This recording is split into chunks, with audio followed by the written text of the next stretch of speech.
is the Practical Prayer Podcast on New Thought Media Network. And it's us. It's Bill on this side over here and Carol on that side over there looking for something to tighten up the mic stand adapter with. It was crazy.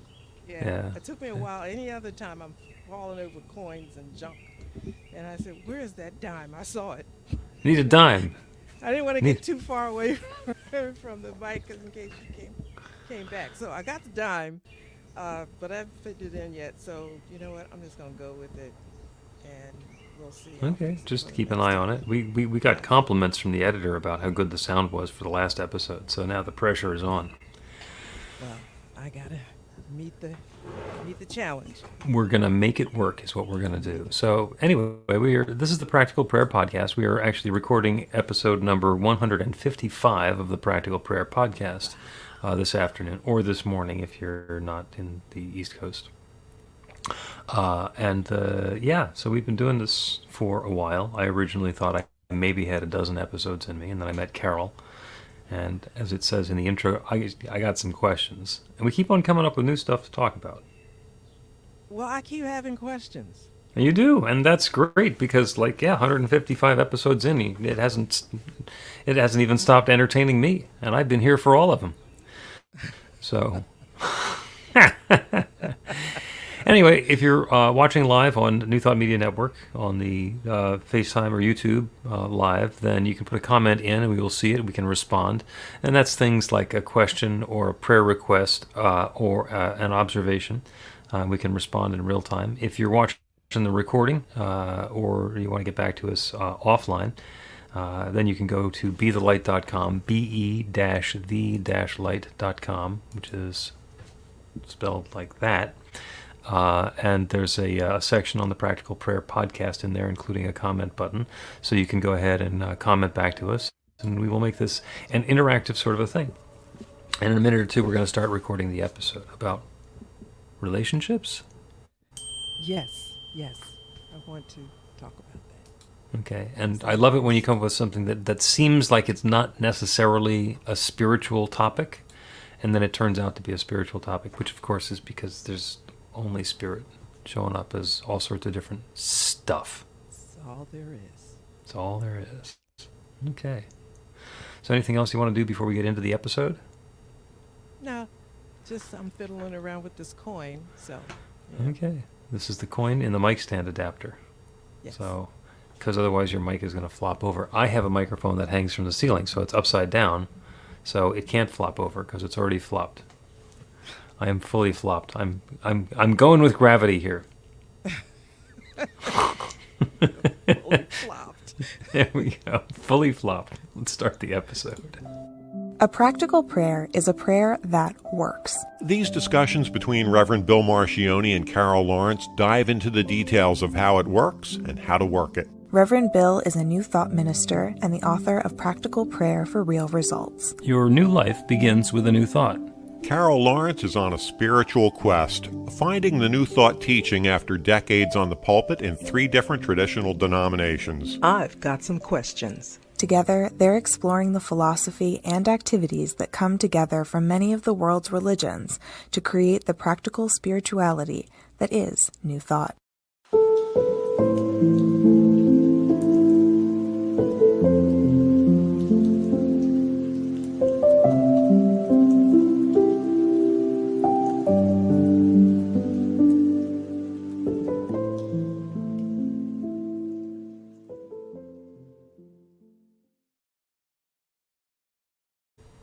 Welcome to the Practical Prayer Podcast. I'm Carol, here with Reverend Dr. Bill Marchiony. And we're going to have another conversation about all things practical prayer or spiritual or whatever. Whatever. And today you want to talk about relationships. I do, because some things jumped out at me. We've been off for a week. It feels like a long, long time. So many things have happened during the week. My granddaughter had her prom, and that was interesting because she went by herself, which is a thing these days. It's a very modern thing to do, yeah. Yes, it was really, really very interesting. And then she graduated from high school just this weekend. That's a busy week. Yeah, it was a lot. It was a lot. I can tell you more, but I'll just leave it at that.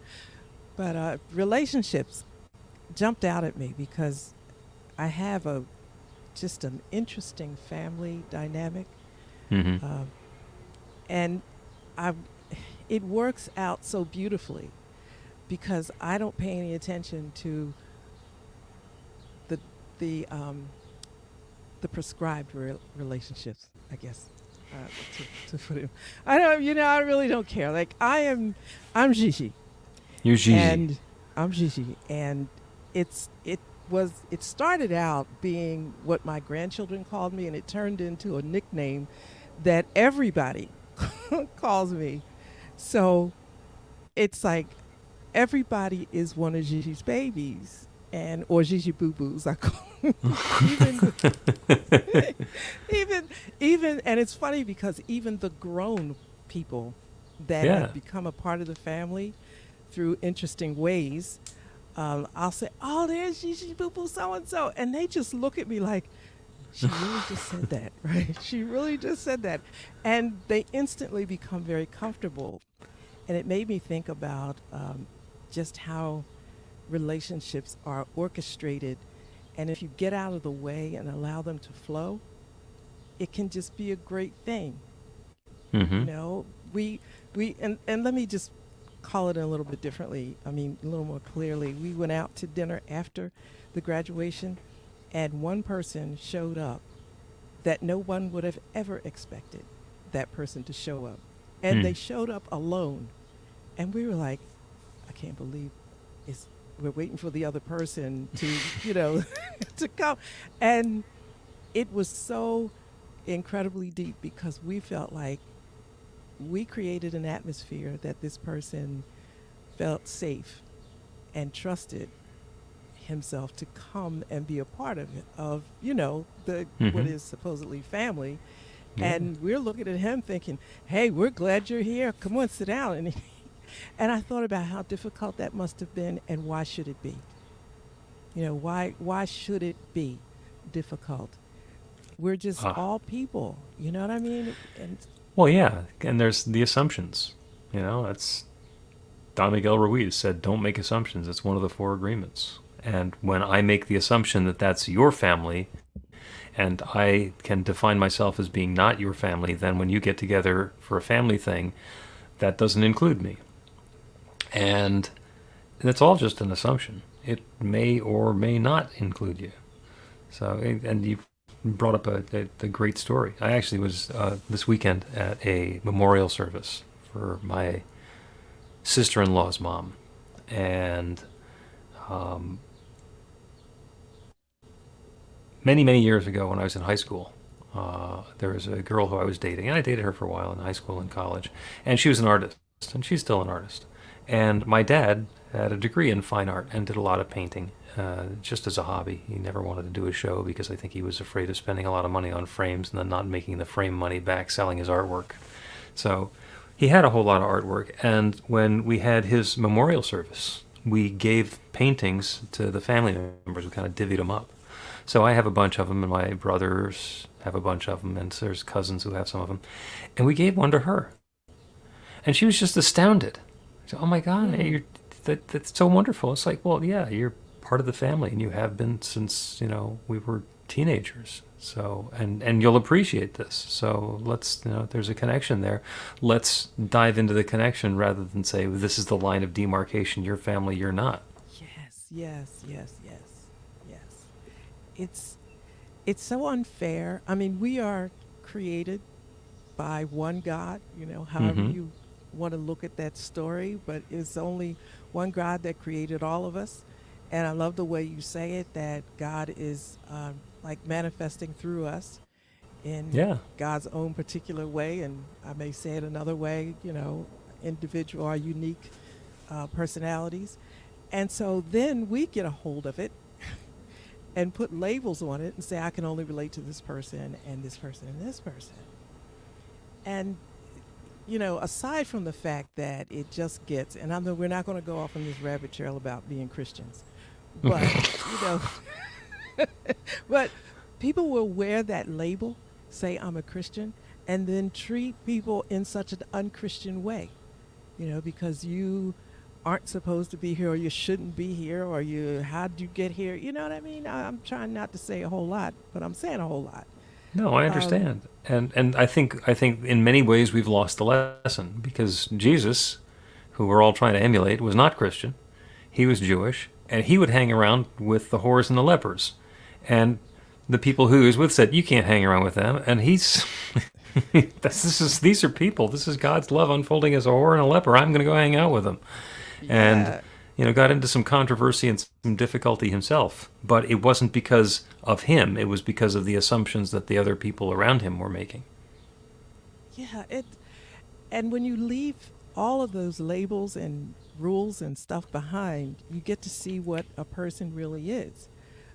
Or everybody just, for instance, when the person came in to dinner and they sat down, and everybody got over the shock, was really trying to be cool about being shocked, and they sat down and and I imagined how that person must have felt walking in the door and sat down, but in an instant, like, there was a whole bunch of fries on the table. It was just massive food everywhere, and we were saying, here, take this, and he was thinking, like, I didn't order, take this, and next thing you know, everybody was just keying, and I'm thinking, why did this have to be a big deal? Right. I mean, I understand it, but could we just flow in the beginning so we don't have to worry about apologizing and make it just like, hey, have a seat. There's plenty of fries. There you go. And if there's there's not enough fries, we know where they're going to make some more. And We came to there's a place where they reason- got a fry making machine in the back.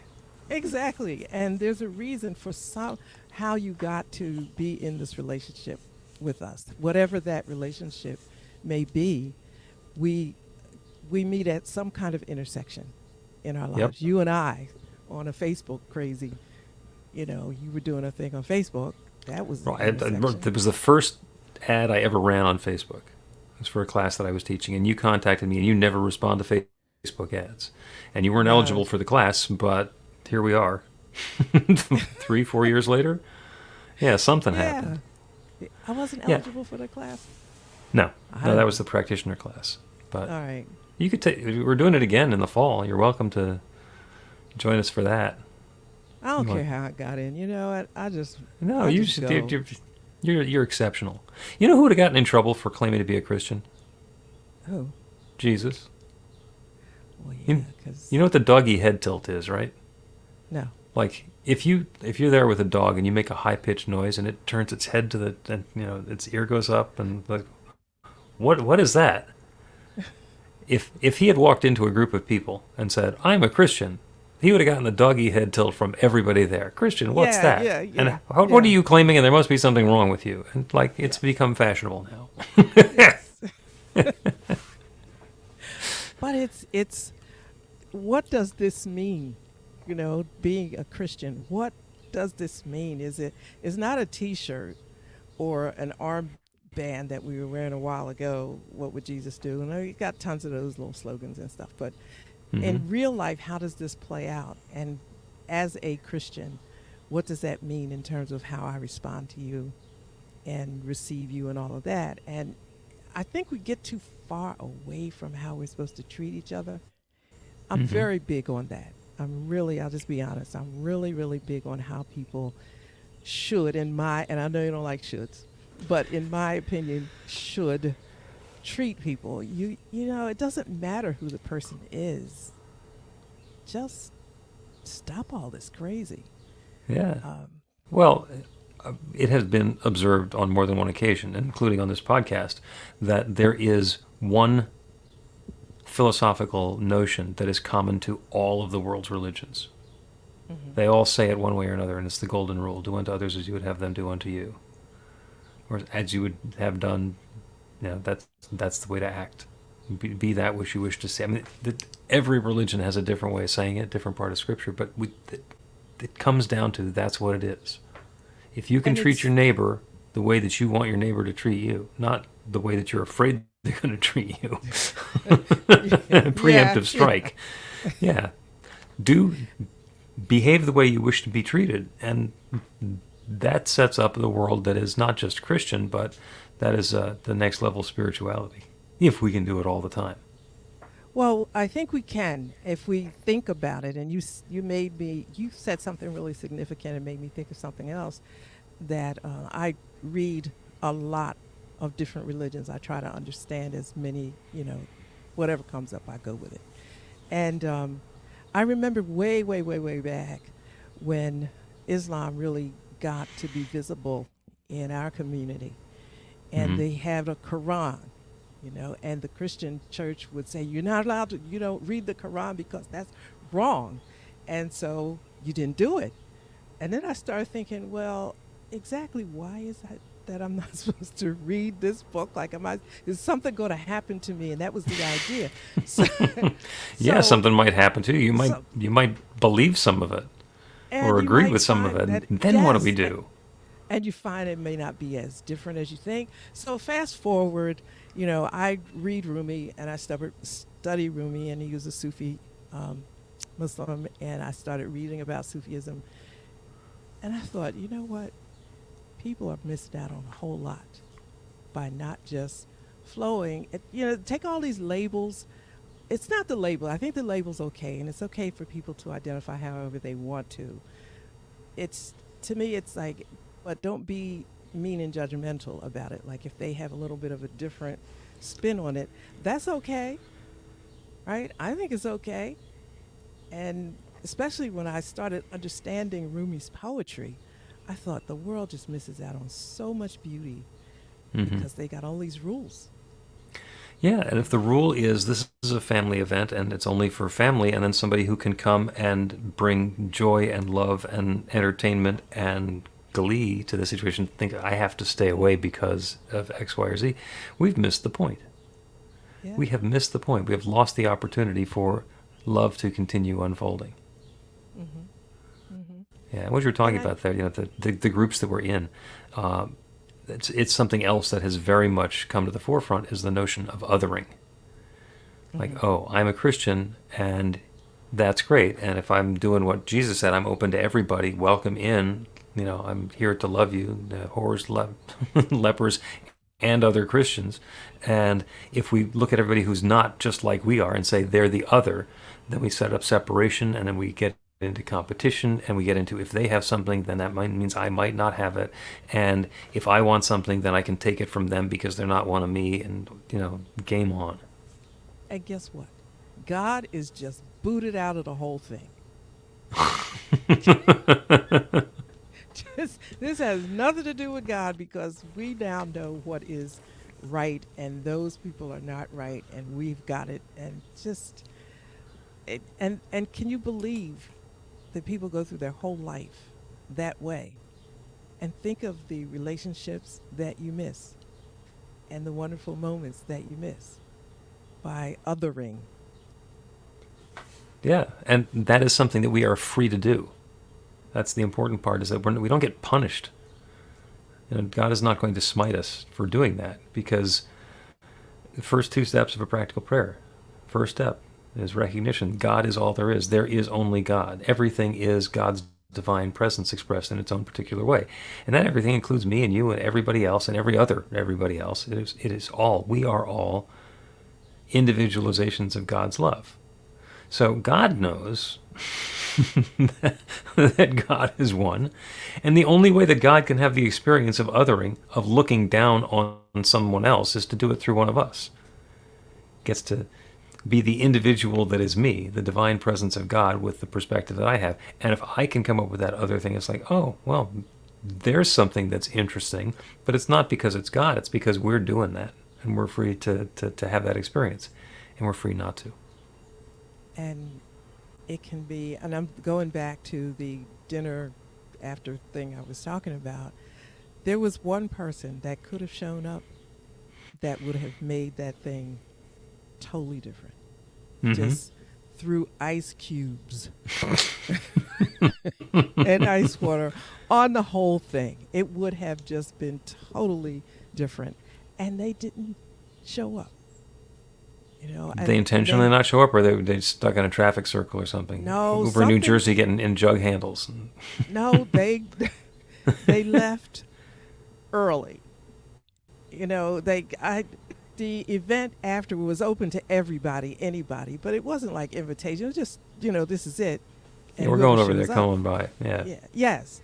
And that person left, and I thought, and they were a key person, by the way. They, I thought this whole thing would have not happened this way if that one personality had walked in the door. Sweet personality, don't get me wrong, but the way it happened, it was supposed to happen. Yep. Just the way it happened. Yeah. And yeah. And I love when that happens, and that gets right back to, we've been talking about being in the flow a lot lately. And it's the same thing. If you tried to maneuver that person out of the room, it never would have worked.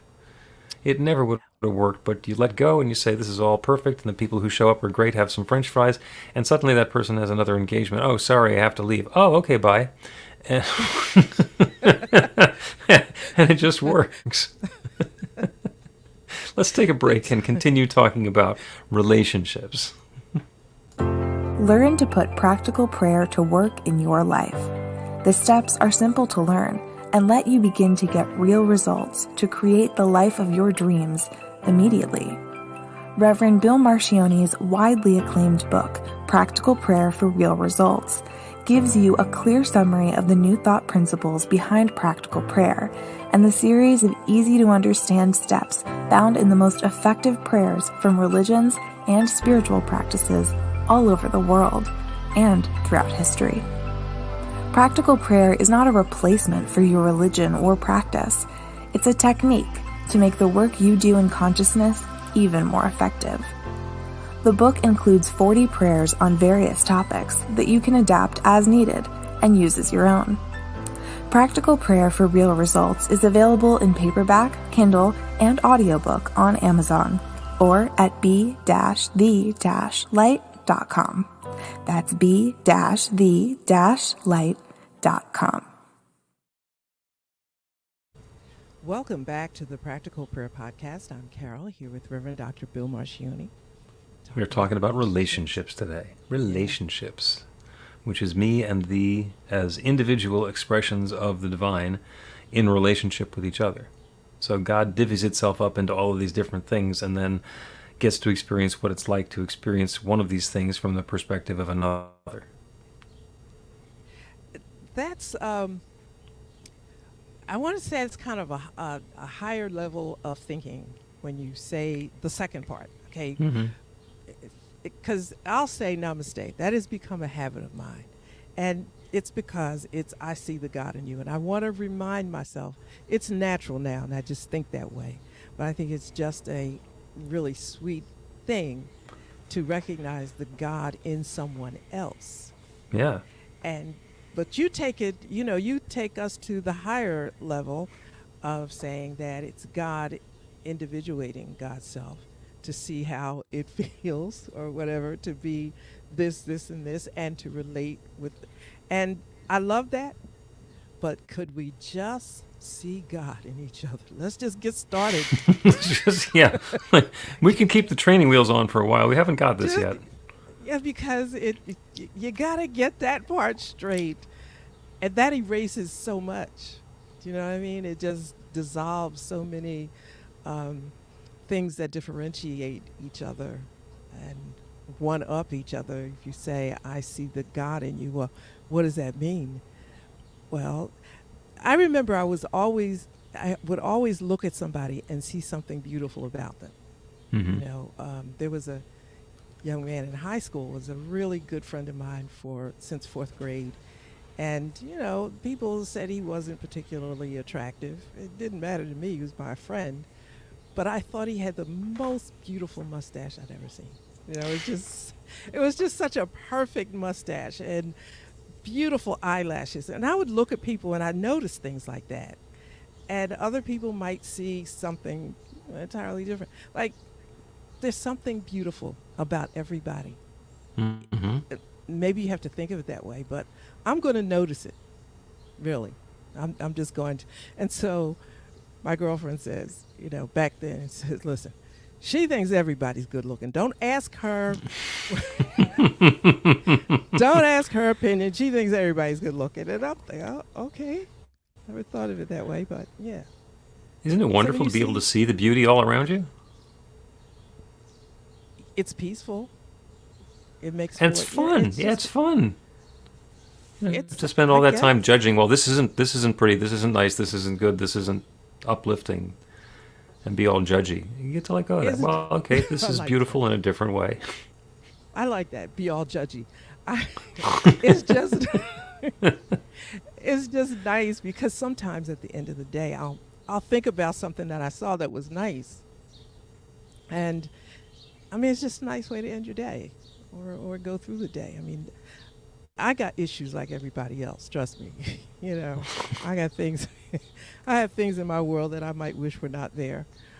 But in balance, you know, I have a choice. And I'm glad I'm in the habit of choosing nice things. It makes it easier.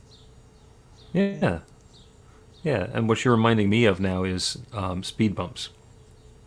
So there's this section in West Philadelphia where they put speed bumps on the road, and it's really kind of annoying, you know, because you used to be able to just drive down the street. Now you have to drive down the street and slow down because they're not the little bump kind of speed bumps. They're the kind that will actually launch a car into the air if you go over them too fast. yeah. And it's possible to drive down that street and on the one hand be annoyed because you have to do that, slow down, drive over the speed bump, speed up, drive over and slow down again, all the rest of that. And at the same time, it's possible to say there must have been so many people racing down the street, endangering pedestrians, crashing into each other, causing havoc and bringing misery and pain and discomfort and death into people's experience, that these are a really good solution. Am I willing to do Mhm. my part and slow down to go over the speed bump because that means everybody else has to as well? So I can't look at them and say they're bad. I can't look at them and say they're good. Look at them and say they're necessary. They're part of experience now. Yeah, yeah.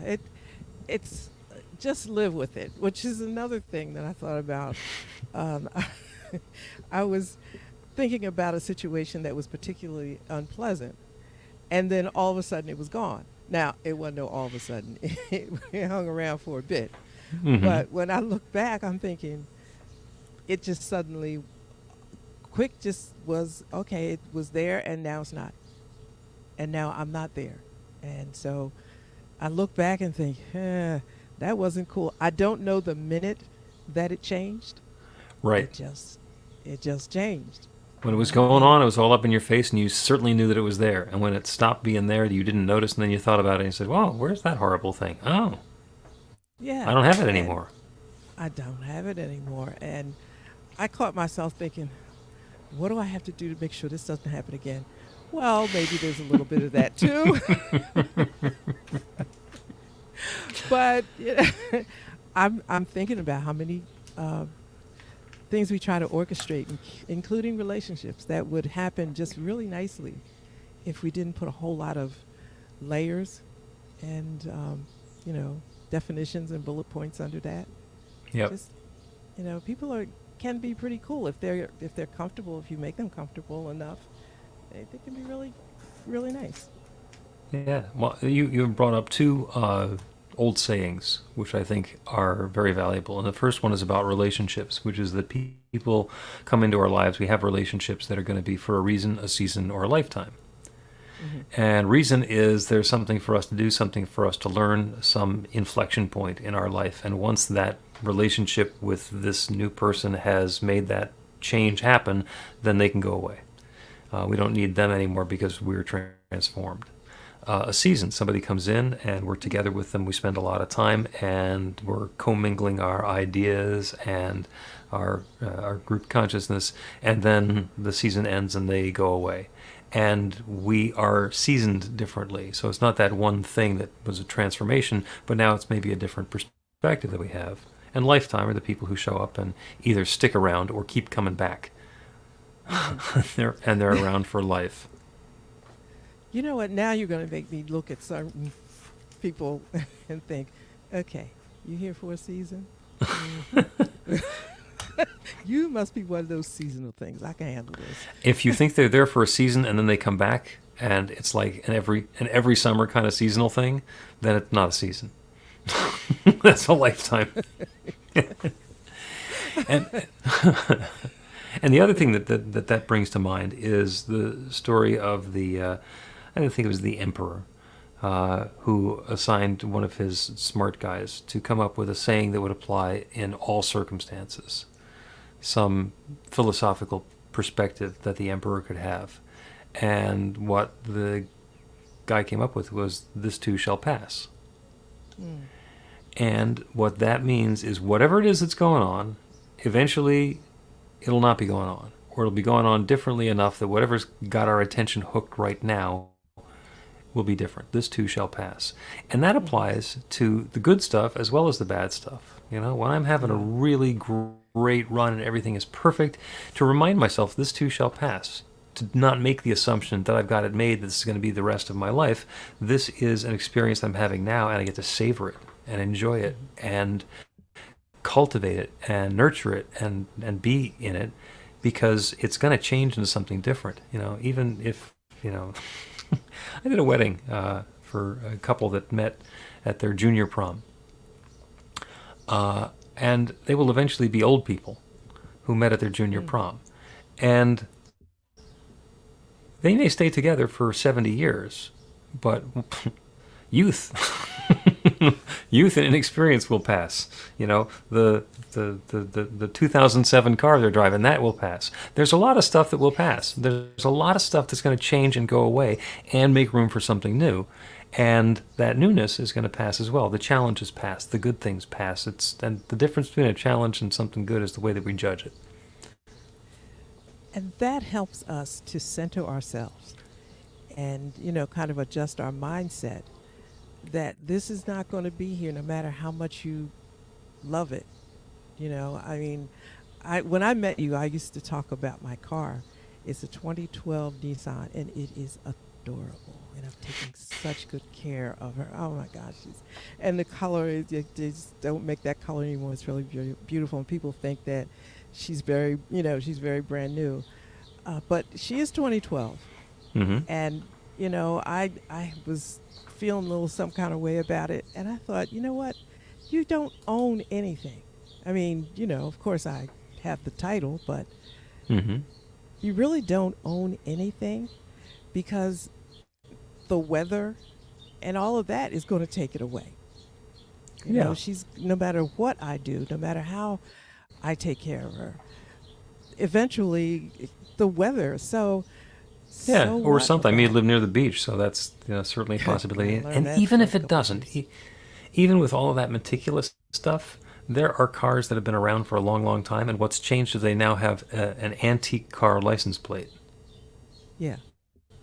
You know, and the observation isn't what a nice car, it's wow, what a classic. How amazing that car still drives. It's energy. It makes me think about, you know, what kind of energy do I really want to put in this? What does her name is Marley. What does Marley really represent? Marley represents a wonderful experience that I had getting her, and so forth. But that's not the whole of my life experience every day. It's just a moment. And I was, you know, I came to that intersection at one point. So I want to go back to relationship just real quick. Okay. If we didn't put the labels on the relationship, like the year the car was manufactured and the, you know, the what kind of car it is should perform this way, I'm thinking about the person that came to dinner. If you stripped the label, if you kept the label, everybody would stand back. But if you took away the label and looked at what the person brought to the experience and has brought for so many years, it was a whole different thing. Yep. Just amazingly different. And you think, well, why do we bother about all that other stuff? You know, this is a really great person that has proven themselves without even trying to be a phenomenal person at every intersection.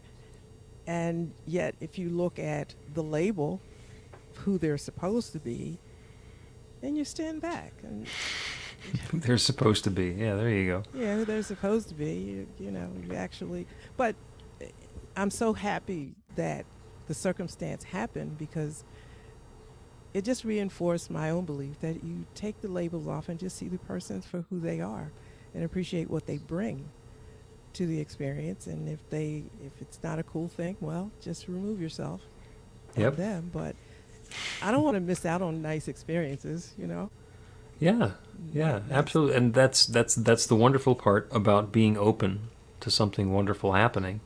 That when it happens, we can enjoy it and be in the moment, understanding that it's going to pass. And when we're dealing with something that is tedious and annoying and uncomfortable, we can also remind ourselves that this too shall pass and be present through it. And then when the enjoyable moments start up again, go with those. And those sorts of things are always possible. Let's take another break, and then we're going to do a practical prayer on this too shall pass.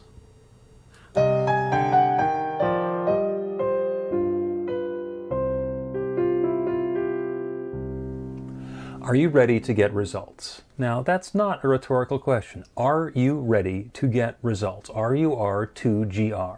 That's actually the abbreviation for the steps in a practical prayer.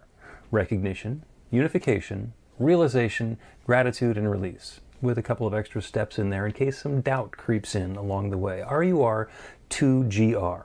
This class is about the prayer technique that's common to all of the spiritual practices and religions in the most effective prayers that they have. And by effective, I mean that the prayer works. It actually creates a change in the experience of the person doing the prayer. It gets a result. We're going to begin with theory, and then we're going to take it into practice. By the end of the class, you will have your very own practical prayer that will help create transformation in your life.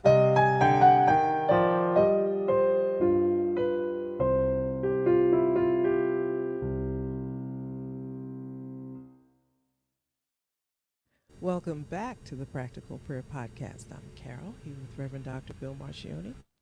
Having a great conversation. We have been talking about relationships, and relationships for a reason or a season or a lifetime, and relationships where we can be in judgment or fear or, for that matter, infatuation. We get into a relationship and we just get so overwhelmed by the idea that we're in a relationship that we completely lose track of who we are and whether that relationship is any good for us. That ever happened? That's another 4 or 5 episodes. Then we'll gloss right over that one, just for now. And one of the things that we were talking about is the notion that this too shall pass. And that's a wonderful topic for a practical prayer. This too shall pass. Because it means that whatever the experience is that we're having now, if it's something that we like, we can remind ourselves to be in the moment, because there is the opportunity for joy and for prosperity and for health and vitality and comfort and whatever it is we're describing as good. And the knowledge that it's not necessarily going to last forever, which makes us more grateful for the good that's at hand now and more intentional about that next experience we're going to be having. Because if I'm feeling strong and fit, and I know that this is going to pass, I might be even stronger and fit and comfortable in a different way. But the experience that I had been having gets to change. And when we recognize that this too shall pass, it lets us be focused on the experience we're having and the experience that we're desiring, and being present as we go through that transition. It's also wonderful because if we're facing a challenging situation, if things, and I will use the spiritual term, sucketh, if things in our experience sucketh, then we know that this too shall pass, and there is something better poised and ready to come into our experience. So that's the prayer. So let's turn our attention away from the details and the specifics, the stuff in the world around us. It's all still there. Everything that has happened up until now has happened. Everything that is in the process of unfolding now is already in the process of unfolding. And there's also newness at hand. There is an infinite creative power, one divine presence, one love, one source, one power, one infinite intelligence. We call it God, or nature, or spirit, or the divine, or the creator, or the Big Bang, or whatever it is that is the source from which everything flows. That one has been sharing and unfolding and revealing itself as all of its creation since the very beginning of time. And it continues to do so. And that creation, as we can note, includes each of us. We are each expressions of that infinite creative power. There's no possibility we came from something else. It's not possible that everything is that one divine power and presence except us. It's not like God's divine energy is the entire universe everywhere except me and the 3 feet around me.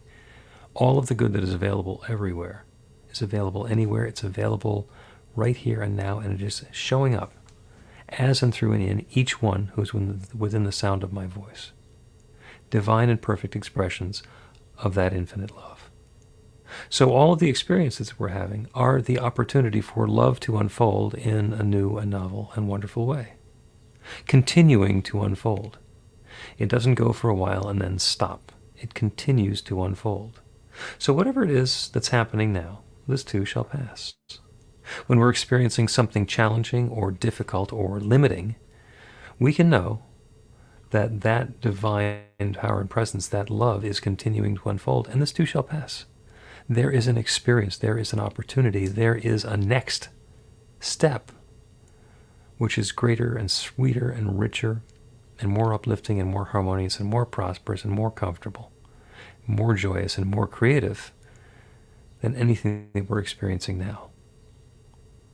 And if we're feeling something wonderful right now, we are rejoicing. I'm claiming that we are rejoicing in the good of the experience, of the connection, of the uplift, of the love, of the harmony that we're experiencing, knowing that this too shall pass.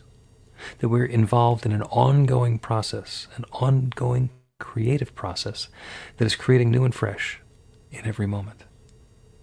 And so I set the intention on behalf of each one who's listening to this prayer, that that good is unfolding in a wonderful, joyous, and uplifting way, passing from the experience that has been into this next experience in a way that brings uplift and what we describe as good into our lives. And I'm grateful for this. I'm grateful for the good. I'm grateful for the awareness of the creative process.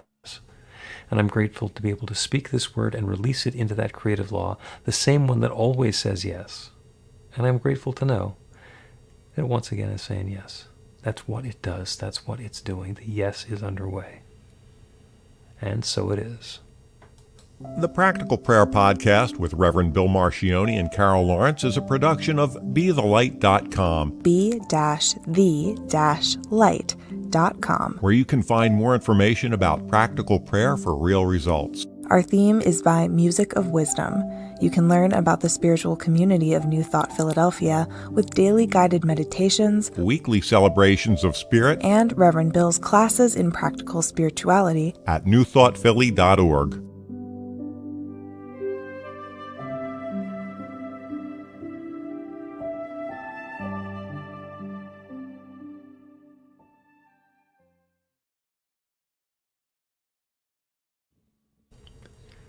Well, that's today's episode of the Practical Prayer Podcast. We got a few folks who are sharing comments on the social media. ES says good afternoon. Yvonne is there. Mary really appreciated the topic, and it's wonderful to have you. And it reminds me that if you have a comment or a question, you can put it in on your social media comments if you're watching live, and we can respond in real time, as though there's any such thing.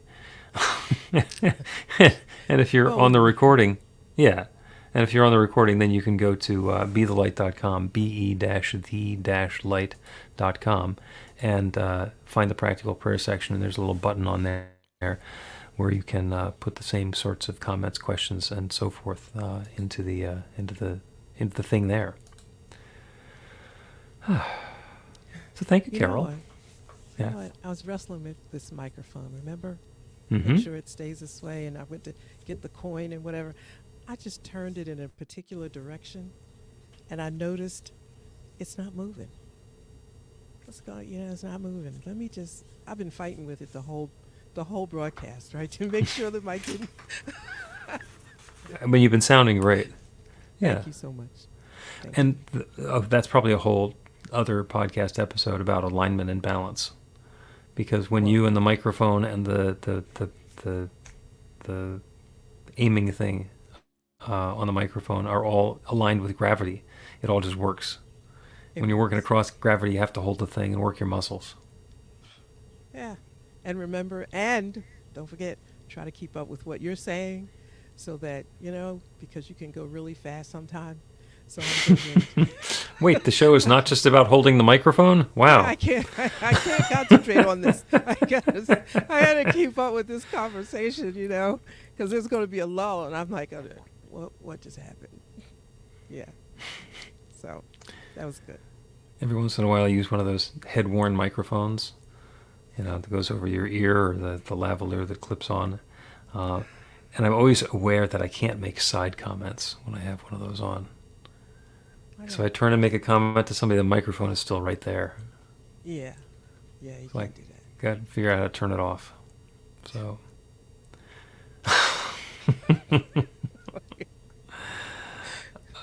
That's another show. The divine presence and the hot mic. We're not going to talk about the hot mic. We will not. Maybe some other time. I've had some moments. Well, thank you as always. Yeah. And I think we could probably trade hot mic stories for quite some time. So let's not. Yeah. Let's not. We'll bring this. Let's just stick to something we can pray about. Yeah, we'll do that. So thank you to everybody who's been watching on New Thought Media Network. We're back next Monday at 1 o'clock Eastern Time. I guess it's 11 Mountain Time is what the network likes to say, because we're based in Denver. And have a wonderful betwixt now and then.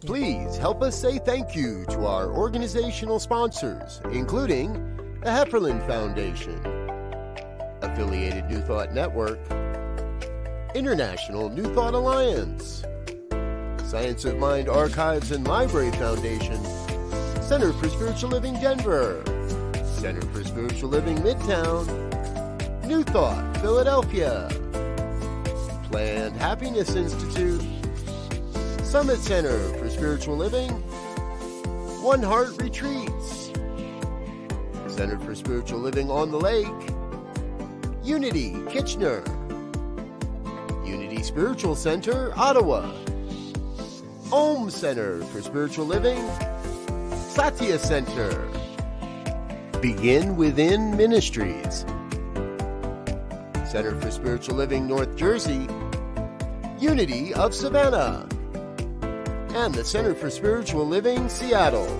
as well as all of our individual donors. Thank you for being part of the New Thought Media Network. Please like, share, and subscribe. New Thought Media Network, positively inspiring.